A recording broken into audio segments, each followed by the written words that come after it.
है। क्यों? आओ मैं तुम्हें लेकर के चलूं तारीख की तरफ। आज से 1450 साल पहले पैगंबर आजम सल्लल्लाहु ताला अलैहि वसल्लम पर जो सबसे पहले कुरान की आयत नाजिल हुई थी, जो सबसे पहले कुरान की आयत नाजिल हुई थी, रब ने क्या फरमाया था? अल्लाह फरमाता है इक़रा पढ़ो, इक़रा पढ़ो, इक़रा पढ़ो। ये आयत हमें दर्स दे रही है अगर तुम इज्जत चाहते हो तो तुम्हें पढ़ना होगा, अगर तुम वक़ार चाहते हो तो तुम्हें पढ़ना होगा, अगर तुम शानो शौकत चाहते हो तो तुम्हें पढ़ना होगा, अगर तुम्हें हुकूमत चाहिए तो तुम्हें पढ़ना होगा, अगर तुम्हें दौलत चाहिए तो तुम्हें पढ़ना होगा, अगर तुम्हें खशियत रब्बी चाहिए तो तुम्हें पढ़ना होगा। और सुनो, अगर तुम अपने रब के करीब होना चाहते हो तो पढ़ना होगा। मेरे आका ने फरमा दिया अल इल्म नूर, अल इल्म कुव्वा, इल्म नूर है, इल्म कुव्वत है। पढ़ते तुम चले जाओ, बरतरी अल्लाह तुम्हें अता। क्या बात है, क्या बात है, जिंदाबाद भाई जिंदाबाद, बहुत अच्छा। पढ़ते तुम चले जाओ, परवरदिगार बरतरी तुम्हें अता फरमाएगा। नुज़ूल कुरान के एतबार से सबसे पहली सूरत है ये, सबसे पहली आयत है ये। मेरी तरफ जरा तवज्जो दें मेरे प्यारे आका सल्लल्लाहु अलैहि वसल्लम के प्यारे दीवानों। जब कुरान की सबसे पहली सूरत नाजिल हुई, सबसे पहली आयत नाजिल हुई तो हमें दर्स दे रही है, हमें बता रही है। हमें क्या दर्स दे रही है, हमें क्या बता रही है? मिसाल के तौर पर आपके डिलारी में जिला मुरादाबाद में डीएम साहब भेजे जाएं और जब डीएम साहब आ जाएं तो सबसे पहले आकर के वो जिले के हालात का जायजा लेंगे। मेरी तरफ तवज्जो दें, मैं स्टेज वालों की भी पूरी तवज्जो चाहूंगा। मुझे उम्मीद है इंशाअल्लाह ये मेरी पूरी पुष्पनाही फरमाएंगे। मेरे प्यारे आका सल्लल्लाहु अलैहि वसल्लम के प्यारे दीवानों, जब एक डीएम जिले के अंदर आएंगे तो सबसे पहले वो जिले के हालात को देखेंगे। जो बड़े बड़े मसाइल होंगे उन्हें पेशे नजर रखेंगे और जो छोटे मसाइल होंगे उन्हें बाद में हल करेंगे। जो बड़े बड़े मसाइल होंगे पहले उनकी तरफ तवज्जो देंगे, पहले उन्हें ठीक करेंगे, पहले उनका जो है अल्लाहु अकबर उनको जो है हल करेंगे। उसके बाद में छोटे मसाइल की तरफ जाएंगे, उसके बाद में छोटे मसाइल को दुरुस्त करेंगे। इसी तरीके से कुरान करीम रब तबारक व तआला का हुक्म, जब ये कुरान मक्के में नाजिल हो रहा था, जब ये कुरान मक्के की गलियों में नाजिल हो रहा था, जब ये कुरान की सूरत नाजिल हो रही थी, जब कुरान की सबसे पहली आयत नाजिल हो रही थी तो मेरे प्यारे क्या सबक देख रही थी? इक़रा के पढ़ो। क्या सबसे बड़ा मसला था अरब का? तालीम सबसे बड़ा मसला था अरब का। और भी तो मसाइल थे अरब में, और भी तो खराबियां थी अरब के अंदर, जजीरा अरब में और भी तो बड़े बड़े मसाइल थे। लेकिन क्या जरूरत थी कि सबसे पहले तालीम की बात हो रही थी? मेरे प्यारे आम तौर पे जिना आम तौर पे हो रहा था, सबसे बड़ा मसला था। शराब आम तौर पे पी जा रही थी, सबसे बड़ा मसला था। जुआ आम तौर पे खेला जा रहा था, सबसे बड़ा मसला था। औरतों की इस्मतरी की जा रही थी, सबसे बड़ा मसला था। औरतों को मनहूसा समझा जा रहा था, सबसे बड़ा मसला था।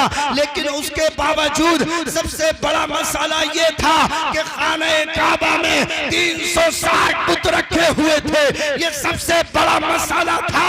लेकिन उसके बावजूद भी जब कुरान नाजिल हुआ, कुरान नाजिल हुआ तो सबसे पहले कुफ्र के बारे में नाजिल हुआ होता, सबसे पहले अदियाने बातिल के बारे में नाजिल हुआ होता, सबसे पहले माबूदाने बातिल के बारे में नाजिल हुआ होता, सबसे पहले जुए के बारे में नाजिल हुआ होता, सबसे पहले शराब के बारे में नाजिल हुआ होता, सबसे पहले गीबत और चुगली के बारे में नाजिल हुआ होता। सबसे पहले अगर कुरान नाजिल होता तो इंसान के हुकूक के लिए नाजिल होता। लेकिन क्या वजह है? मगर ऐसा नहीं हुआ। कुरान नाजिल हो रहा है, कुरान उतर रहा है, कुरान आ रहा है तो हुक्म दिया जा रहा है पढ़ो। इससे पता चला, इसका मतलब यह है कि जब तालीम आम हो जाएगी, जब पढ़े लिखे दुनिया में आम हो जाएंगे तो हर बुराई का खात्मा किया जा सकता है। जिस मुआशरे में तालीम आम होगी, तो जिस मुआशरे में तालीम आम होगी, जिना का दरवाजा बंद किया जा सकता है। जिस मुआशरे में तालीम आम होगी होगी जुए को खत्म किया जा सकता है। जिस मुआशरे में तालीम आम होगी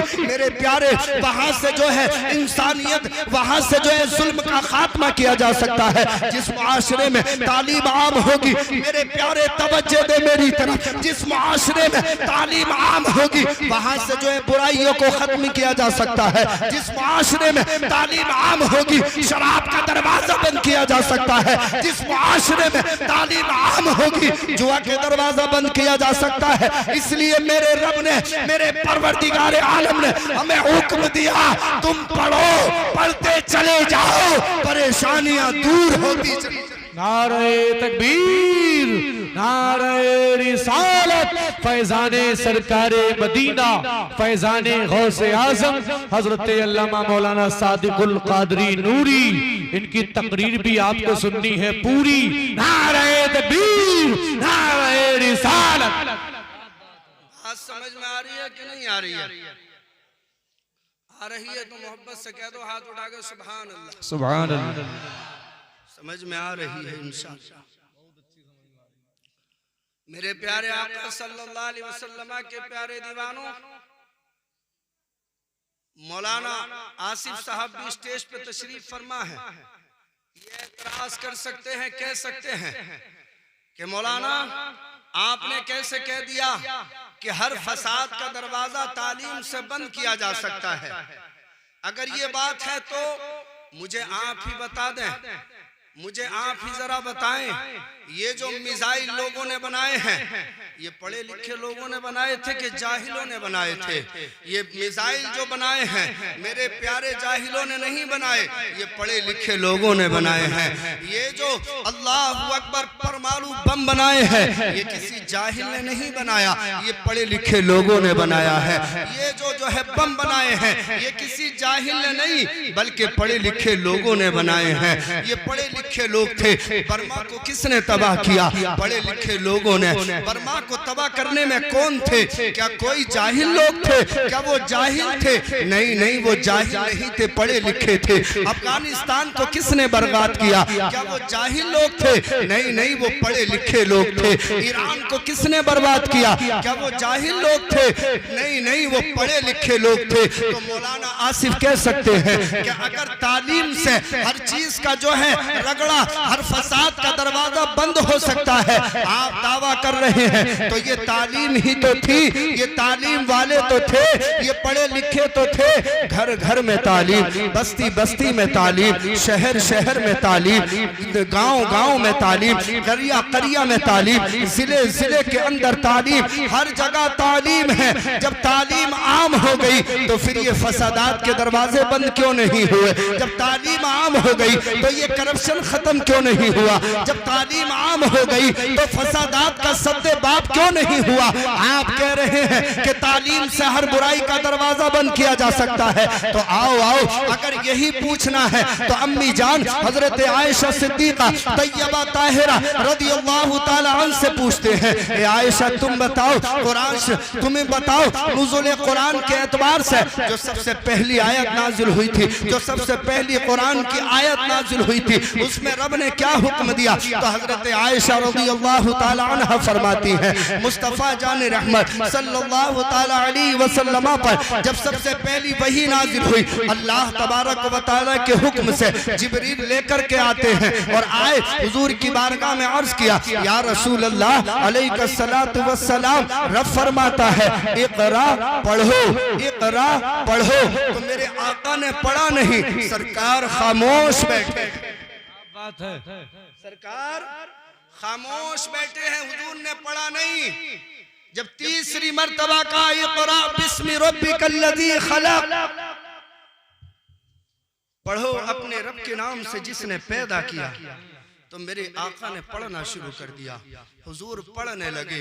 जब सरकार ने पढ़ा है, अम्मी जान आयशा सिद्दीका तैयबा ताहिरा फरमाती हैं, जरा तवज्जो दो मेरी तरफ मेरे प्यारे आका सल्लल्लाहु अलैहि वसल्लम के प्यारे दीवानों। मेरे आका ने 2 मर्तबा नहीं पढ़ा, जिब्राइल कहते रहे, जिब्राइल ने कुछ और नहीं कहा था, सिर्फ पढ़ने की तो बात थी। मुस्तफ़ा जाने रहमत पढ़ लेते, लेकिन मेरे आका ने 2 मर्तबा ना पढ़ करके हमें ये दर्स दे दिया हमें ये बता दिया कि सुनो, जहां तालीम होगी वहां जुल्म होगा, जहां तालीम होगी वहां करप्शन होगा, जहां तालीम होगी वहां बुराइयां जन्म लेती रहेंगी। अगर यही तालीम अल्लाह के नाम पर हो तो जुल्म का खात्मा किया जा सकता है। अगर यही तालीम रब के नाम पर हो तो बुराइयों का दरवाजा बंद किया जा सकता है। हाँ, अगर यही तालीम अल्लाह के नाम पर होती है तो अदल व इंसाफ होता है। अगर यही तालीम अल्लाह के नाम पर होती है तो मेरे प्यारे मोहब्बतें पैदा होती है, प्यार पैदा होता है, इश्क पैदा होता है, समाज के अंदर जो है इंसानियत पैदा होती है। हाँ, अगर ये तालीम रब के नाम पर ना हो तो फिर बुराइयां खत्म नहीं होती, फिर बुराइयां खत्म नहीं होती। सिद्दीक अकबर के यहाँ तालीम थी, रब के नाम पर थी, इसलिए करप्शन नहीं था। हजरत उमर फारूक आजम के यहाँ तालीम थी, रब के नाम पर थी, इसलिए करप्शन नहीं था। हजरत उस्मान गनी के यहाँ तालीम थी, रब के नाम पर थी, इसलिए करप्शन नहीं थी। सही बात है, क्या बात है। अगर तालीम अल्लाह के नाम पर हो, रब के नाम पर हो तो सब कुछ मिटाया जा सकता है, सब कुछ खत्म किया जा सकता है। जरा गौर करो, यही तालीम सरकार गौसे आजम के यहाँ थी, रब के नाम पर थी, इसलिए करप्शन नहीं था। यही तालीम गरीब नवाज के यहाँ थी, रब के नाम पर थी, इसलिए करप्शन नहीं था। यही तालीम आला हजरत के यहाँ थी, इसलिए करप्शन नहीं था।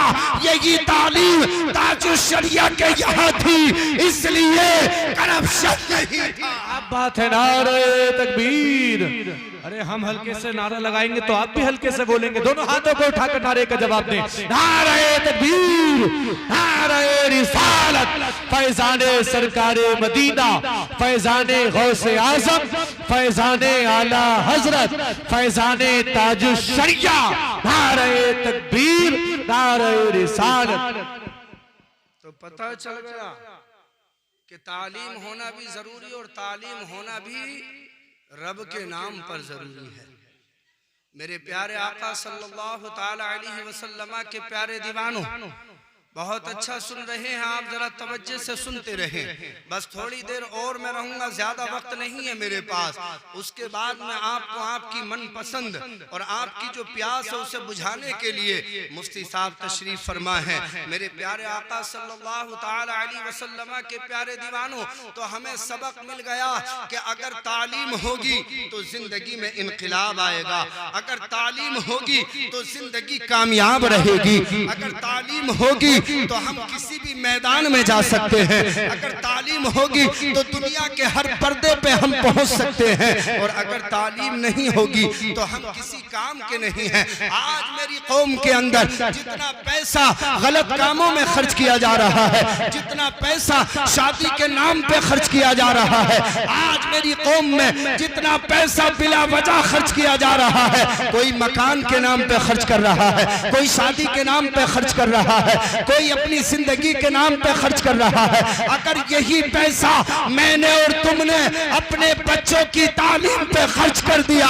तो मेरी कौम में डॉक्टर भी नजर आएंगे, इंजीनियर भी नजर आएंगे, मेरी कौम में IPS भी नजर आएंगे, IAS भी नजर आएंगे, मेरी कौम में दीन के आलिम भी नजर आएंगे। बेशक, बहुत अच्छा। मगर हम तालीम से दूर होने की वजह से, अपने मजहब से दूर होने की वजह से इतने ज्यादा खसारे की तरफ जा रहे हैं। ये कोई मख्फी बात नहीं है कि कोई ना जानता हो, मुसलमान का बच्चा बच्चा जानता है, मुसलमान का जवान जानता है, मुसलमान का बूढ़ा जानता है कि आज हम किस दौर से गुजर रहे हैं। मेरे भाई, आज जरूरत है तालीम की। ये तालीम ना होने की तो वजह है कि मेरा नौजवान शराब की तरफ जा रहा है, ये तालीम ना होने की तो वजह है मेरा नौजवान जुए की तरफ जा रहा है, ये तालीम ना होने की तो वजह है मेरा नौजवान मस्जिदों से दूर है, ये तालीम ना होने की तो वजह है मेरा नौजवान मदरसे से दूर है, ये तालीम ना होने की तो वजह है मेरा नौजवान उलमा से दूर है। इसलिए तालीम हासिल करो, अपने बच्चों को पढ़ाओ।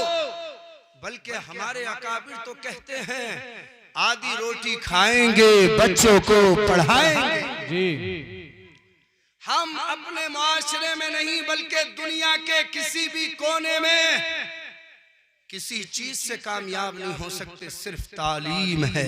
बेशक। और मेरे मुस्तफ़ा जान रहमत सल्लल्लाहु ताला अलैहि वसल्लम ने हमें ये बता दिया कि कुरान करीम जब नाजिल हुआ तो सबसे पहले कुरान ने हमें तालीम का हुक्म दिया।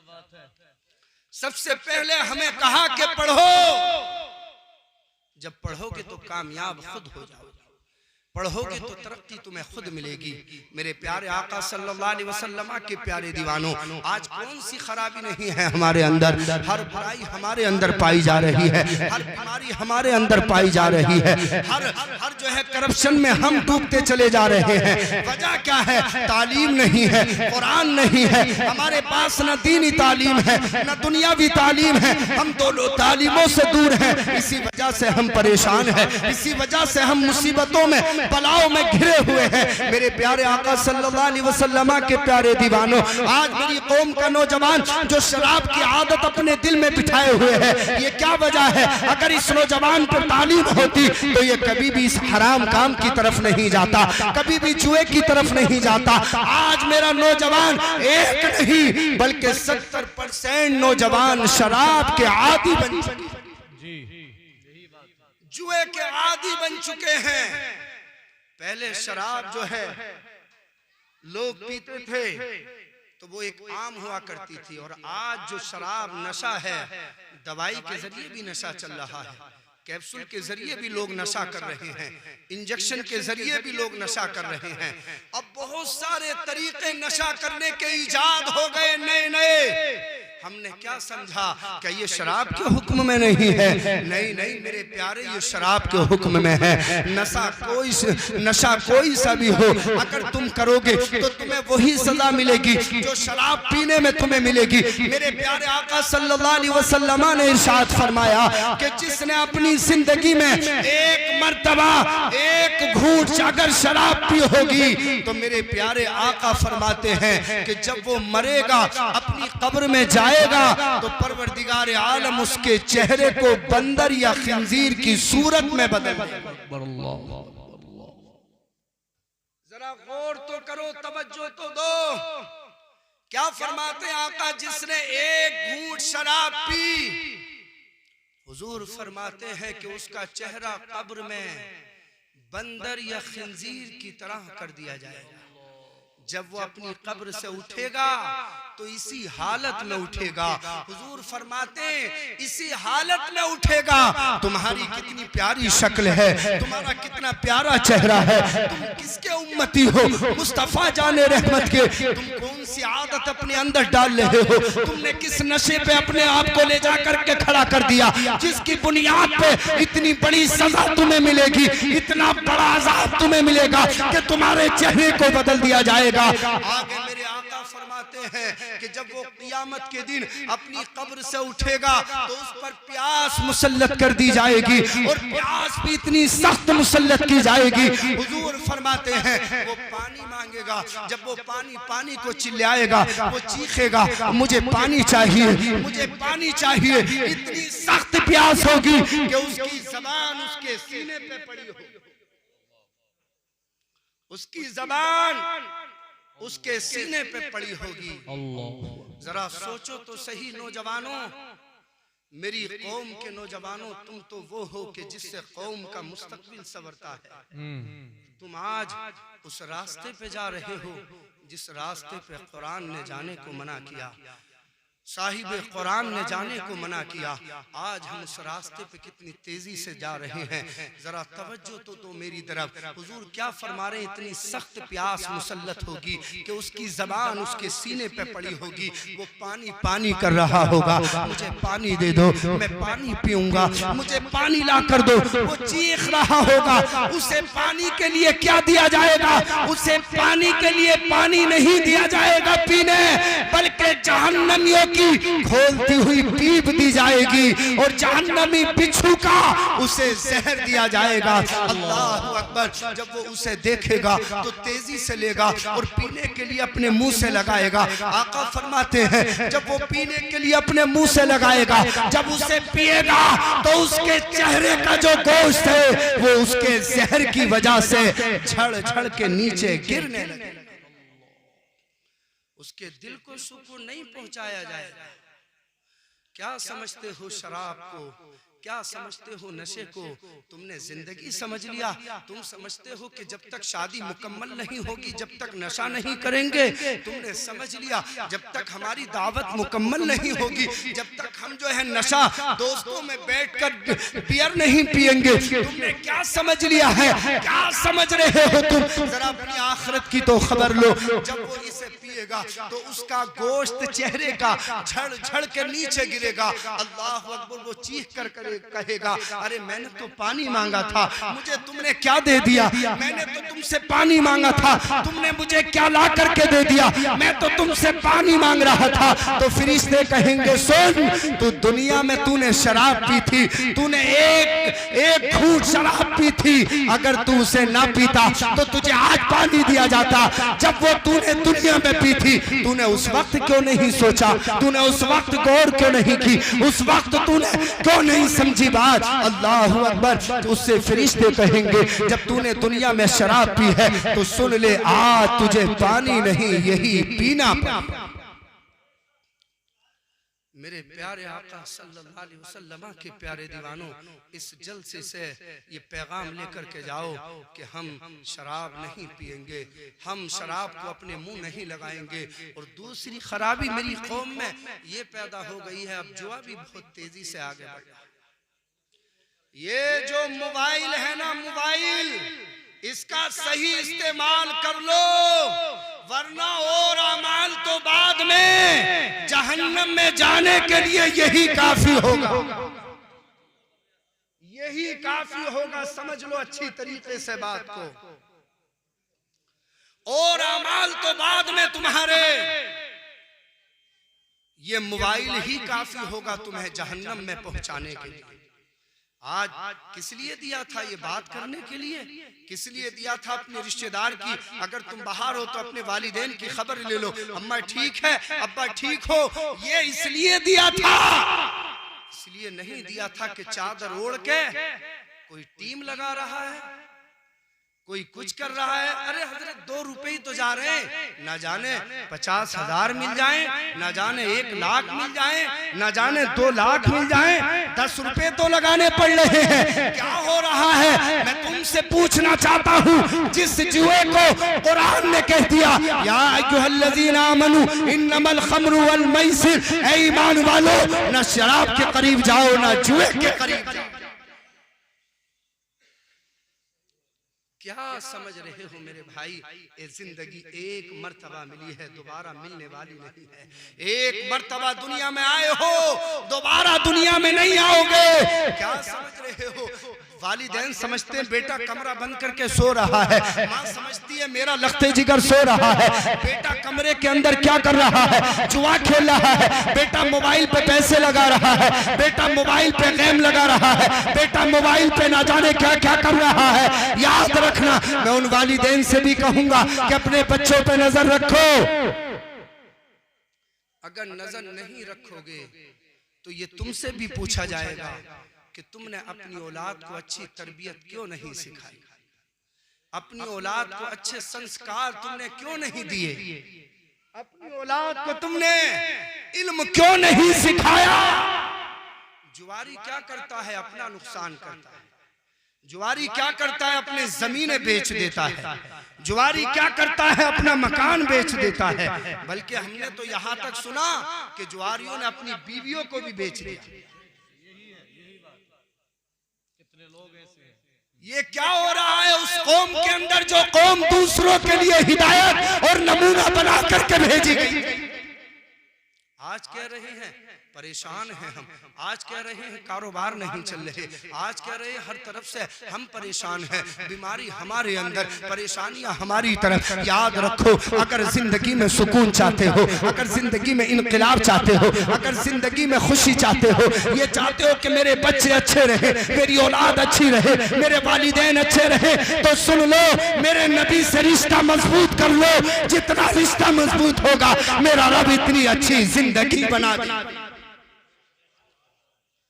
आका फरमाते हैं, जो जुआरी जुआ खेलता है, जो जुआरी जुआ खेलता है, सरकार फरमाते हैं जो जुआरी जुआ खेलकर मस्जिद में आए, हुजूर फरमाते नमाज पढ़ने के लिए आया वो नमाज पढ़ने के लिए है।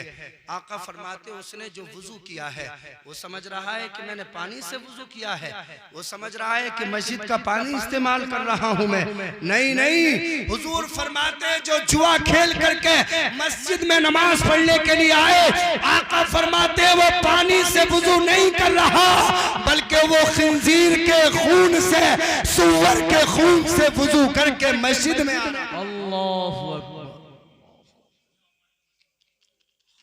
तौबा करो मेरे भाइयों, जिस अमल ने हमारे अंदर जगह बना ली है, जिस खराबी ने हमें बर्बादी के मोड़ पे लाके खड़ा कर दिया है, जो जुआ हमें तबाह कर रहा है, लेकिन हम समझ रहे हैं आज मजदूरी नहीं करूंगा, आज जुआ खेल करके बच्चों को कमा करके ला दूंगा, आज जो है काम करने नहीं जाऊंगा, आज कहीं जाकर के सट्टा लगा दूंगा। मेरी कौम ये समझती है, सुनो, हराम कौम को अगर खिलाओगे तो ये कौम तुम्हारी इज्जत नहीं करेगी, बल्कि तुम्हें मारने पे